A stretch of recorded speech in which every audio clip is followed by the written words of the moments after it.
Oi, gente. Estamos começando mais um Aquilombar, que é um projeto dado pela Fundação Lauro Campos e Marielle Franco.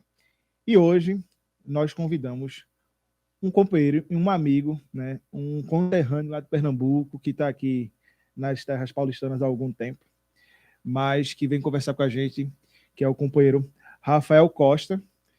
Seja bem-vindo, Rafael. Nós temos uma tradição, né, gente, de que cada um e cada uma que chega aqui se apresentar, porque a gente reivindica aquele provérbio africano que diz que enquanto os leões não contarem sua própria história, a narrativa oficial vai ser a dos caçadores. Então, nada melhor do que saber quem é Rafael pela voz de Rafael. Então, Rafael, quem é você? Oi, Thiago. Primeiramente, um prazer ser convidado aqui para o Aquilombar. Muito feliz de encontrar você. A gente se conhece tem uma década, mais ou menos, né, do movimento estudantil em Pernambuco. Eu vim para São Paulo em 2014, com a tarefa de ser dirigente da União Nacional dos Estudantes. E também aproveitei, eu estudava Direito na Universidade Federal de Pernambuco, mas já não tinha mais interesse pelo assunto do direito. Não queria ser advogado, nunca... Enfim, fiz o vestibular como muitos de nós fazem, assim, sem muita noção. E decidi também fazer vestibular para a USP de História e me encontrei na universidade, nas Ciências Humanas. E depois da Uni, trabalhei na coordenação de políticas para a juventude do governo Fernando Haddad entre 2015 e 2016. Abri o Conselho Municipal de Juventude da cidade de São Paulo. Tive um papel importante na construção da Conferência Municipal de Juventude 15. E depois disso, nos estudos, né? Fiz concurso público, me formei em História em 2020 e agora estou concluindo meu mestrado em Ciência Política também na Universidade de São Paulo. Massa, Rafael. Primeiro também dizer que é um prazer em reencontrar, né? Toda vez que a gente passa aqui em São Paulo, a gente troca essa ideia, conversa, procura se ver. Porque é isso, né? Mais de 10 anos vocês se conhecem. E aí, fruto também, né, dessa sua vinda para São Paulo, fruto de toda essa experiência que você teve nesses últimos 10 anos por aqui, você também, a partir desse estudo, você vem desenvolvendo uma leitura, né, de como o próprio Estado, enfim, como também a relação do empresariado brasileiro, né, foi também determinante no processo da presidente Dilma, né, e um dos elementos também que você avaliou, né, e construiu também nesse último período, inclusive analisando os governos do PT e especificamente o governo do presidente Lula, foi como se deu a relação racial e o lulismo. E esse é o tema da nossa conversa hoje, né? Eu queria que você, né, falasse para a gente aqui um tal, né, no período lulista. O período pré-lulista, a gente vai ver pela história do movimento negro, né, no Brasil, da década de 70 até o início dos anos 2000, que ele marca uma trajetória de afirmar a luta, né, pela questão racial no nosso país. A gente vai ver isso implementado na Constituição de 88, com o movimento negro, e principalmente com a participação importante do movimento negro unificado na reconstituição, na reconstrução da nossa democracia, a nova constituinte. A gente vai ver na década de 90 o movimento negro, dentro do governo do FHC, tomando posições com a marcha do Zumbi do Palmar, racismo no Brasil, que era importante olhar para essa questão. E depois a gente chega num governo que tem relações diretas com esses movimentos sociais que naquelas últimas décadas tinham feito essa disputa, né? E é no tanto que a partir desse governo que a gente vai ter implementado a lei de cotas, a gente vai ter um olhar mais específico para essa questão. Mas, ao mesmo ponto, a gente vai também observar diversas contradições, né? Porque as sociais vão tentar diminuir a desigualdade social no país, que também tem um racial envolvida nessa questão de desigualdade social, ao mesmo período que a gente vê aumentar o processo de encarceramento da nossa juventude preta, né, o processo de extermínio, enfim, né, mais de 60 mil pessoas morrem por ano, e na sua grande maioria, né, e essas 60 mil pessoas são assassinadas, e na sua grande maioria é a população jovem, negra e periférica do nosso país. Então, como é que você entende isso a partir dessa leitura, né? De ter um governo que dá mais oportunidades, que consegue abrir espaço na população negra, mas ao mesmo tempo não consegue de forma efetiva combater o processo de extermínio, né? E principalmente de encarceramento da nossa população. Muito boa a introdução que você fez, Thiago. Esse artigo que eu publiquei recentemente chama Recomposição da Hierarquia Racial Brasileira do Trabalho, de 2002 e 2015. Eu parto de uma análise que o professor André Singer, cientista político da Universidade de São Paulo, de que em 2006 houve um realinhamento eleitoral no Brasil, em que o Nordeste, especialmente o Nordeste, passou a votar massivamente no projeto do Partido dos Trabalhadores na eleição presidencial, porque o governo Lula promoveu uma política não só de distribuição de renda, mas principalmente de criação de trabalhos formais no país. E o professor André Singer que cunhou esse nome, esse termo que hoje é bastante comum, que é o lulismo.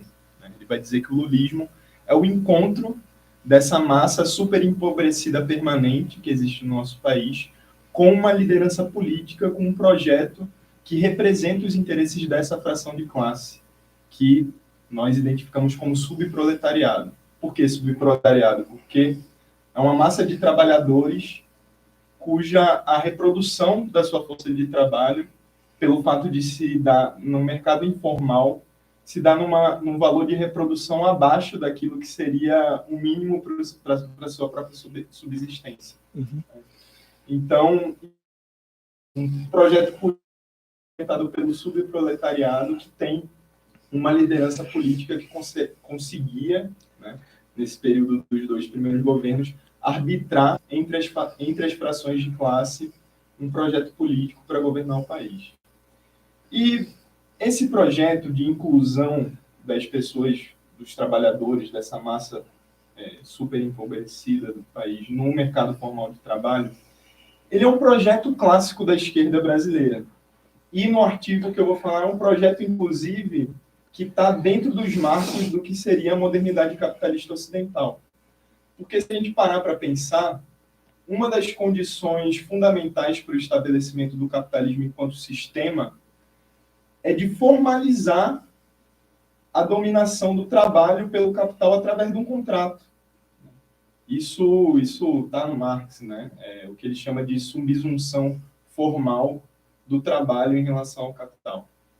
Então, eu identifico nesse artigo que uma das grandes contradições que a esquerda brasileira tentou combater historicamente no país foi justamente a contradição da gente ter uma grande economia capitalista, mas que a maioria das pessoas estão excluídas disso que é o mínimo básico de uma economia capitalista, que é um contrato formal de trabalho.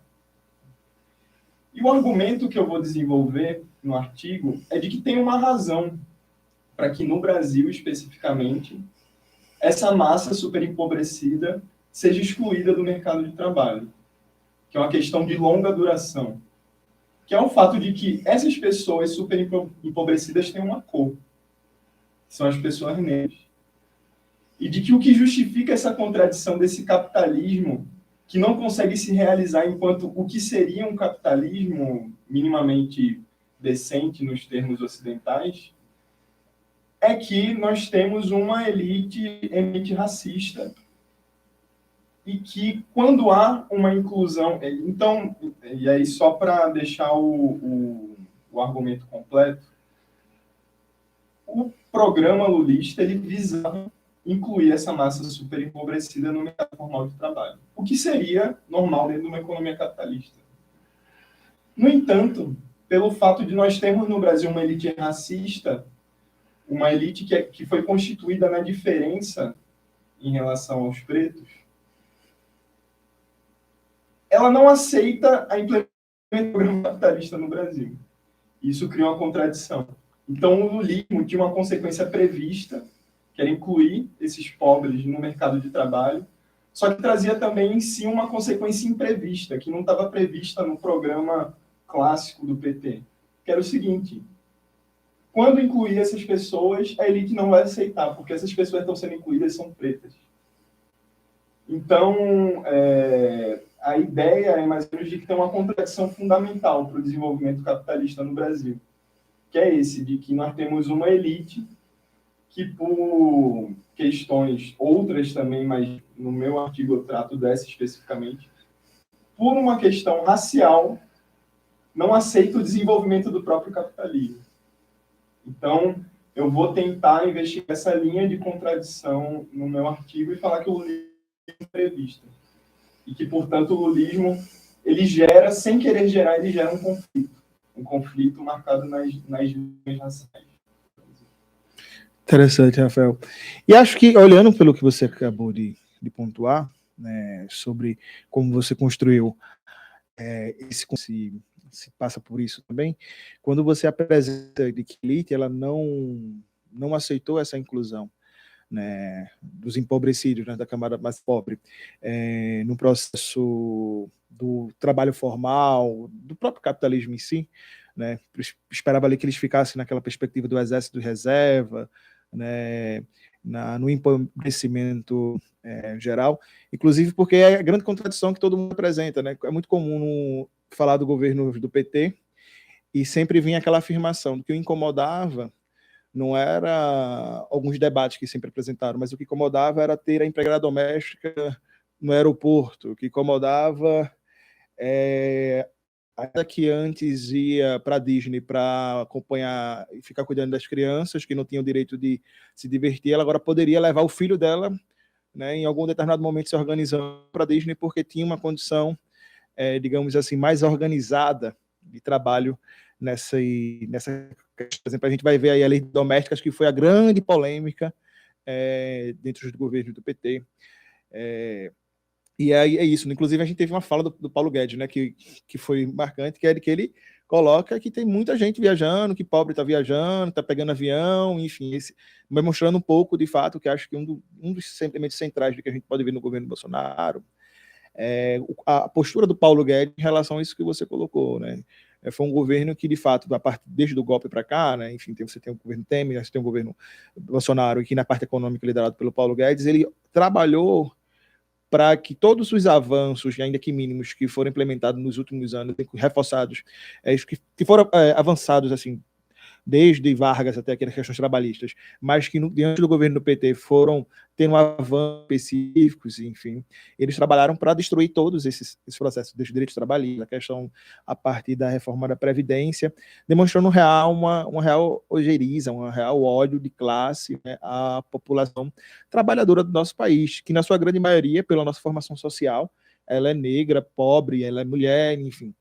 Então, acho que quando você traz esse argumento, de fato, de como a elite ela não estava preparada para que os negros, né, para que essa população ela pudesse, a partir também do consumo, poder estar nos mesmos espaços, né, que essa elite, não nos mesmos espaços, enfim, porque existe um abismo econômico de forma concreta, mas que pudesse minimamente poder usufruir de algo que elas não conseguiam usufruir anteriormente, de ter um carro popular, e, enfim, é isso, colocar mais um carro na rua que acaba para um setor, não só da elite, mas para um setor médio também, né? Acho que também um dos setores que mais se incomodou por esse processo também era a questão do setor médio. Enfim, então quando você traz esse argumento, ele fica interessante. E aí eu queria que tu pontuasse, né, foi os elementos, né? Você trouxe os elementos, enfim, trouxe o argumento, mas a partir da sua pesquisa, qual foi os elementos, né, da sua pesquisa que lhe levaram a essa formulação, assim, qual foi o momento do seu estudo que chegou a você, inclusive a partir dos conceitos que você trouxe, né, da questão do lulismo, a partir que já foi cunhado pelo André Singer, mas como você trouxe essa relação a partir da sua pesquisa e como você chega de fato a essa análise, a partir de que dados, a partir de que leitura? Eu trabalhei basicamente com dados da Pesquisa Nacional de Amostra por Domicílios entre 2002 e 2015. Né? Inicialmente eu fui verificar, minha primeira dúvida era a seguinte, porque a tese do professor Singer diz o seguinte, olha, no Nordeste que se concentra a maior dos trabalhadores informais. Né? Então a primeira coisa que eu fui olhar nos dados foi, trabalhadores informais também eram negros. E, para pouca surpresa minha, isso se confirmou nos dados, né?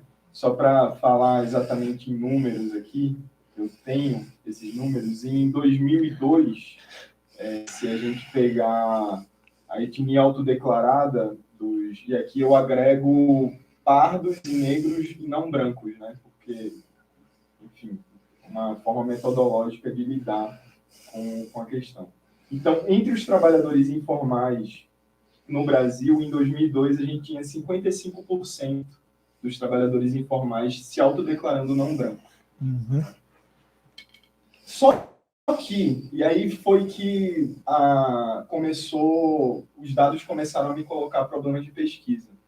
Em 2015, que é quando eu terminei de olhar essa série histórica de dados da PNAD, 62% dos trabalhadores não brancos ainda se autodeclaravam informais. Aumentou 7%.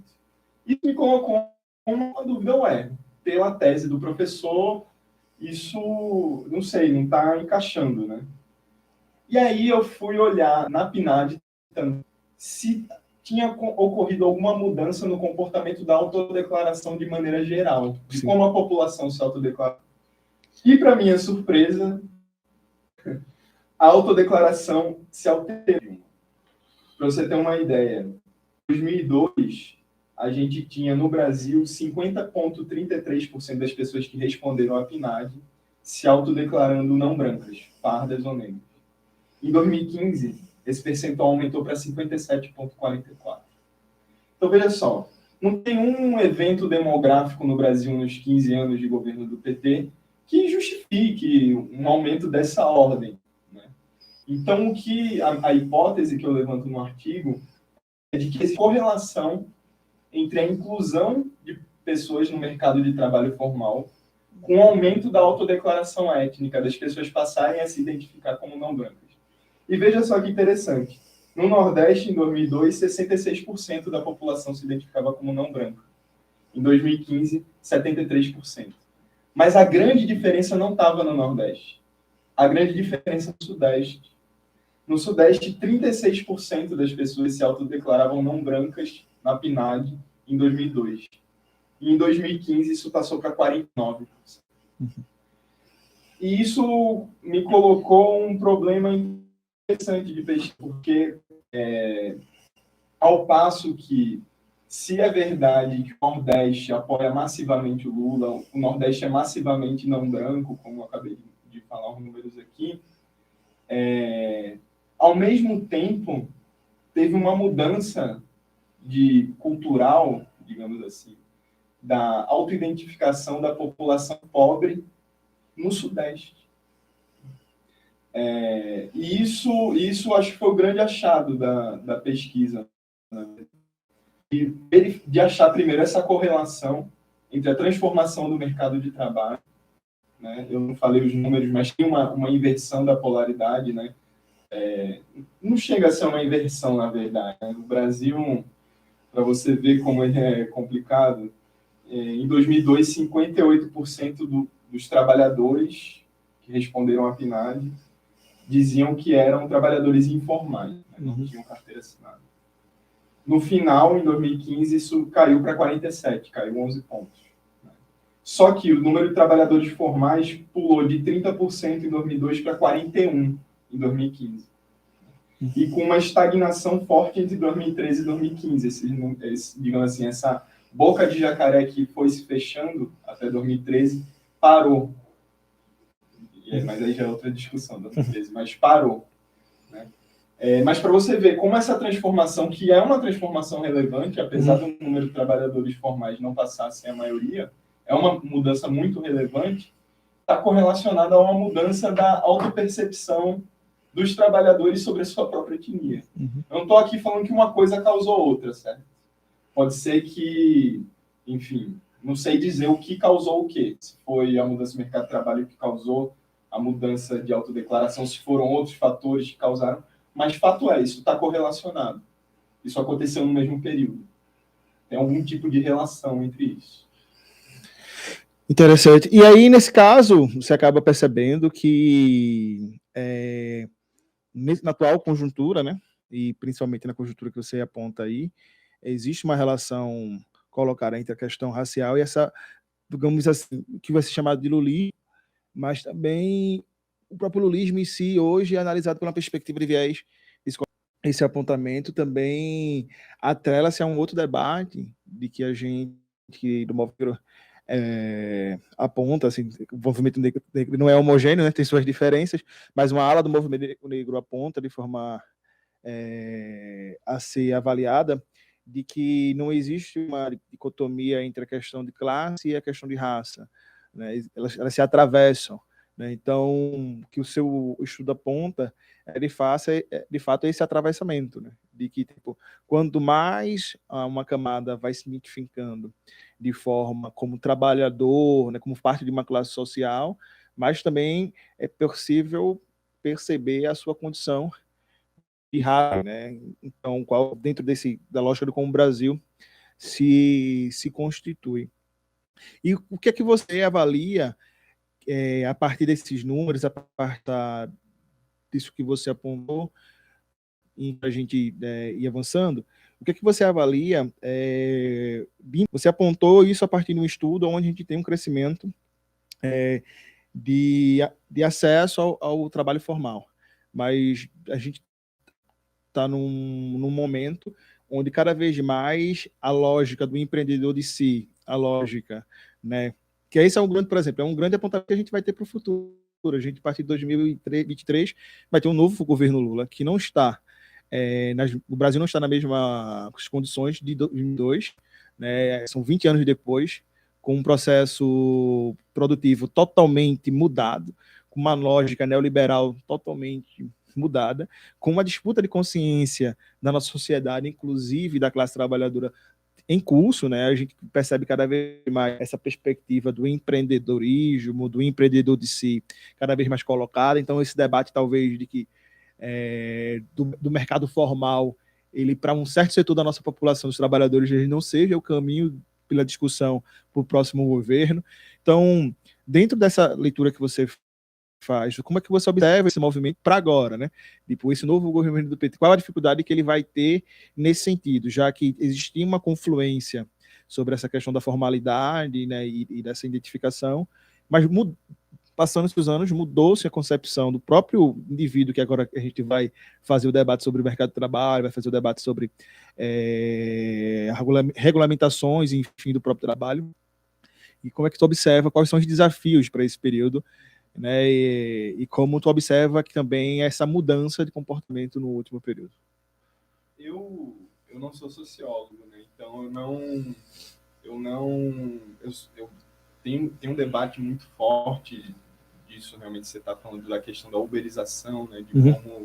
De como as novas tecnologias trouxeram uma série de facilidades para flexibilização do mercado de trabalho e como isso foi acompanhado por uma ideologia do empreendedorismo que inclusive cria barreiras para pautas como regulamentação do trabalho do Uber ou dos entregadores, né, para encontrar setores entre esses próprios trabalhadores que refratários, né, essa forma de regulação pelo Estado do mercado de trabalho, né. Eu como cientista político, eu tentei um pouco olhar outra questão, Tiago. Eu pensei o seguinte, de como essa mudança de autopercepção de si mesmo, que a autodeclaração demonstra, de como ela não é uma coisa em si boa ou ruim. Né?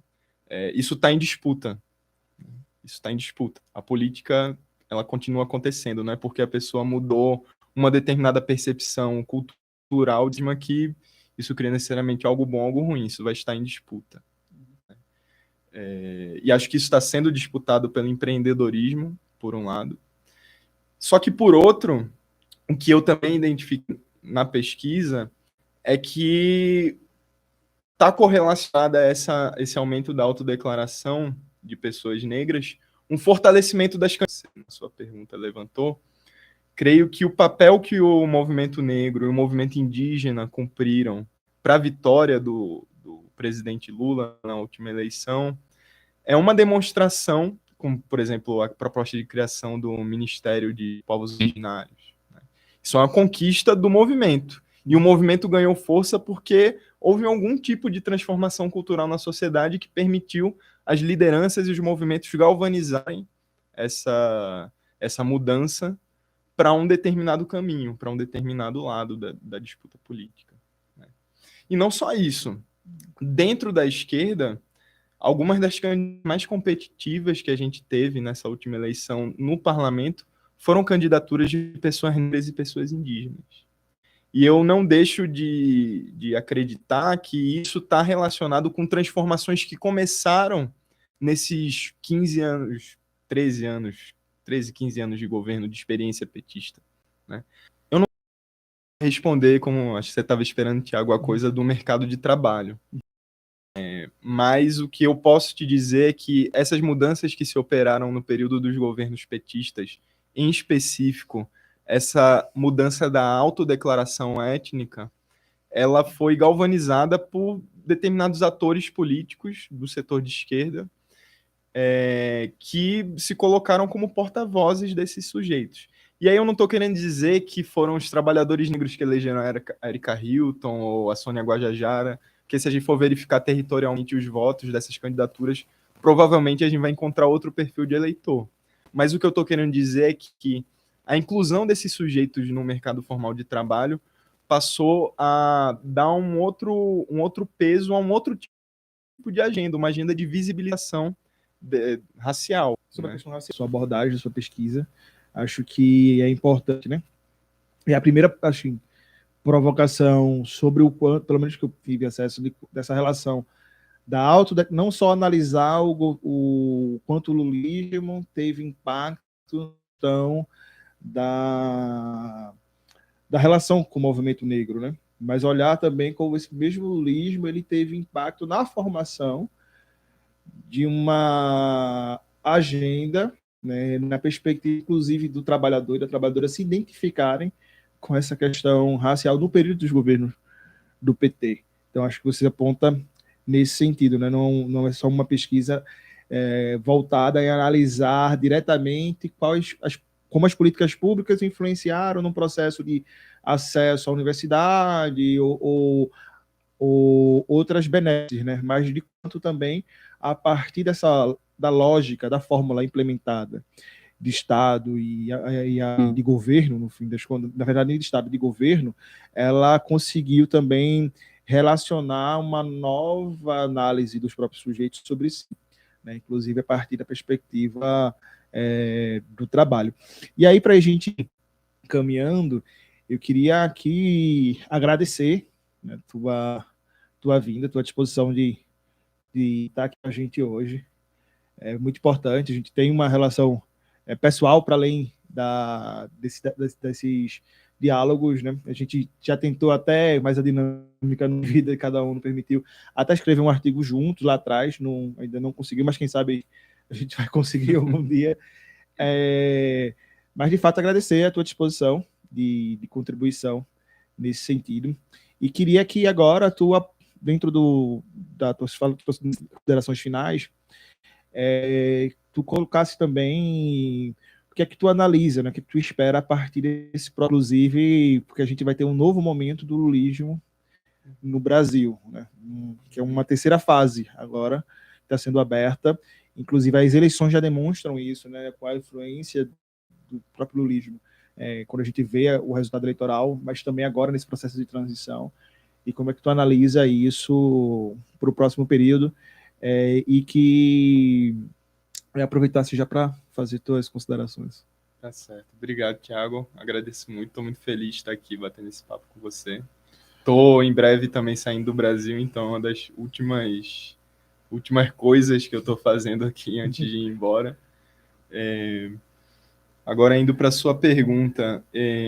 Primeiro, o que eu aponto na conclusão desse artigo é que o lulismo é um projeto de transformação que está circunscrito aos limites de uma experiência capitalista, dentro dos marcos da modernidade ocidental.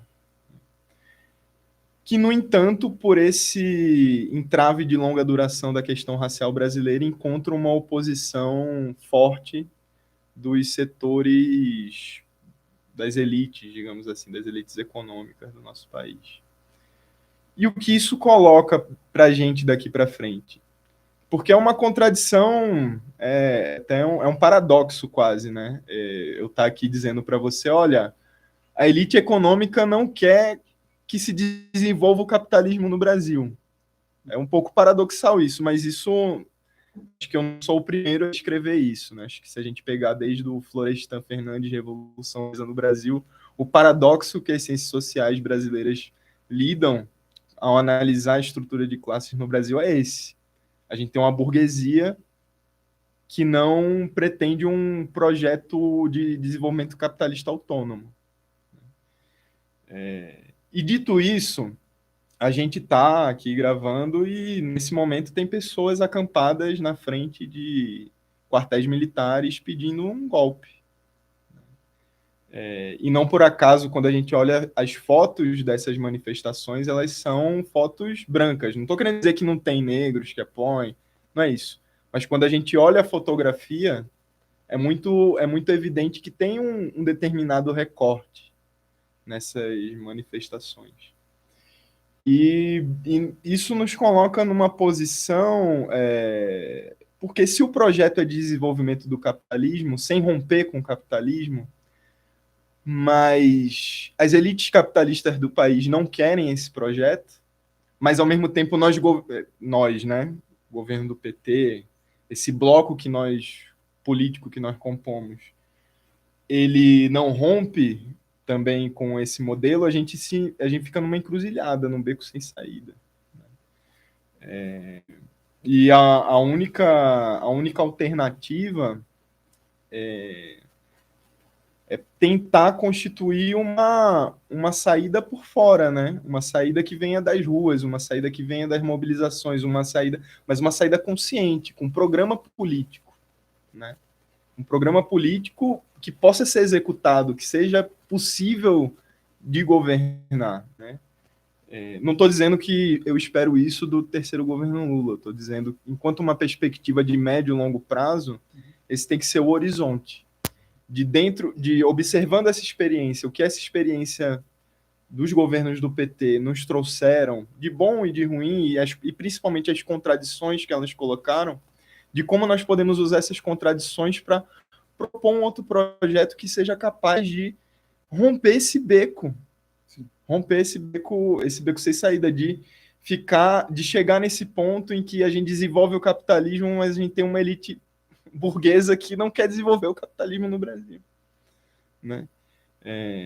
Então, a tendência é que seja um governo muito difícil, com pouco poder executivo, porque um paradoxo do governo Bolsonaro, que inclusive acho que tem que ser estudado, como é que um governo golpista que jogava contra as instituições ao mesmo tempo esvaziou o poder executivo? Porque o homem forte é o Lira. E ele vai continuar a ser, pelo menos nesse primeiro momento do governo Lula, né? A reunião do Lula com o Lira já demonstrou isso. Eu não estou aqui criticando o Lula. O jogo está sendo jogado. Então, nós temos uma situação de um certo equilíbrio de forças. Né? Nós ganhamos a eleição, mas eles estão mobilizados e colocando as instituições em xeque. Nós estamos fazendo o governo de transição, inserindo atores importantes da sociedade civil no governo de transição, mas nós temos que sentar com o Lira e não combater frontalmente, pelo menos até agora ninguém do governo de transição combateu frontalmente a questão das emendas de relator no orçamento. Nós estamos numa situação de equilíbrio de forças, né? Então, e a situação de equilíbrio de forças é muito ruim, porque ela vai degradando as instituições, degradando a democracia, degradando as condições da gente derrotar o fascismo, no fim das contas. Porque foi para isso que a gente elegeu esse governo. Então, não tenho resposta, talvez um pouco pessimista, mas a situação ela é de indefinição. Então, Rafael, agradecer a sua participação. Acho que você apontou de fato, né? Dentro do jogo que está sendo jogado, de não romper, né, com a elite, né, nesse cenário, a gente se coloca numa encruzilhada, de fato, para a construção, inclusive de superação. Desde que estava conversando com o professor Denis, em entrevista anteriormente, conversando com outros entrevistados, E a gente acho que caminha no mesmo sentido, assim, né? De que fato, de que dentro das contradições que a gente tem, inclusive que envolve a questão raça e classe no Brasil, elas se atravessam pelo sistema, pelo modelo econômico que a gente constrói, né? Enfim, e essa, de fato, perspectiva se aponta. Ó. O caminho é apresentar outra alternativa de modelo econômico. O caminho é outra questão de organização social. Talvez não seja agora a curto prazo, mas tem que caminhar para esse, né? Inclusive, se a gente quer de fato superar o racismo, se, enfim, no horizonte, não tem como conciliar o próprio capitalismo em si e a superação do próprio racismo, né? Nesse sentido. Mas é isso, acho que foi um bom papo, acho que a gente consegue ter uma conversa inicial de como essa relação do lulismo e a questão racial se envolve no período do governo do PT. Acho que é um papo aí para mais vezes, enfim, inclusive para aprofundar mais. Espero que você tenha a coragem de desenvolver esse estudo. Acho que não parar só. Acho que você está pesquisando outra coisa no momento, mas que em algum momento você volte para essa leitura. Acho que é importante. Acho que a partir do artigo que você fez e a partir dessa leitura, para você, enquanto cientista político, fazer isso para a gente, acho que é uma grande contribuição que pode ser feita. Então, mais uma vez agradecer, valeu mesmo, e agradecer também à Fundação Lauro Campos e Marielle Franco. Mas antes de a gente concluir, eu queria te perguntar uma coisa, Rafael. Qual hoje é a principal referência que tu tem, assim, de, sei lá, uma figura, assim? Olha, te falar, intelectual, você diria? Não, seja da história, seja alguém que você lhe marca, assim. Alguém que me marcou muito, assim, principalmente nesse último período, comprei um livrinho de discursos dele, do Malcolm X. Malcolm X.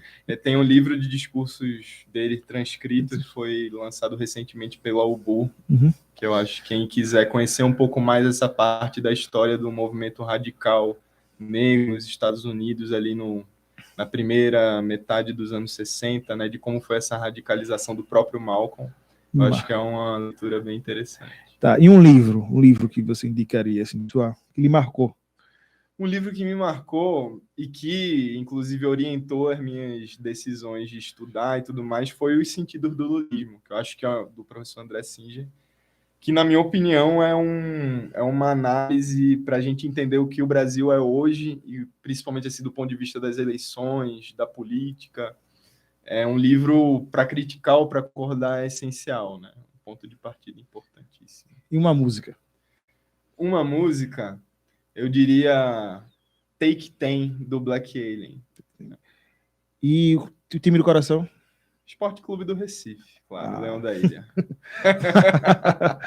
Massa, Rafael. Queria agradecer mais uma vez sua presença, agradecer à Fundação Lauro Campos e Marielle Franco por organizar esse projeto para Quilombar, na figura da nossa presidenta Natália Zermeta. Agradecer a todo mundo que garante que esse programa aconteça. Agradecer ao Wendel, agradecer ao Fernando, agradecer a Mari, agradecer ao Sérgio, que são as pessoas que estão aí, né, por trás das câmeras, mas que garantem que não só o Aquilombar, mas como todos os programas que são desenvolvidos pela Fundação Lauro Campos e Marielle Franco vão ao ar e que faça, de fato, esse papel fundamental da Fundação, né, que também de disputar opinião, de formar opinião e de produzir conhecimento. Né? Então, mais uma vez, obrigado à Fundação e mais uma vez, obrigado ao nosso convidado e amigo Rafael. Muito obrigado mesmo, camarada. Valeu, Thiago. E volte no Brasil. Não esqueça da gente, não. Até o próximo, gente. Aquilombar.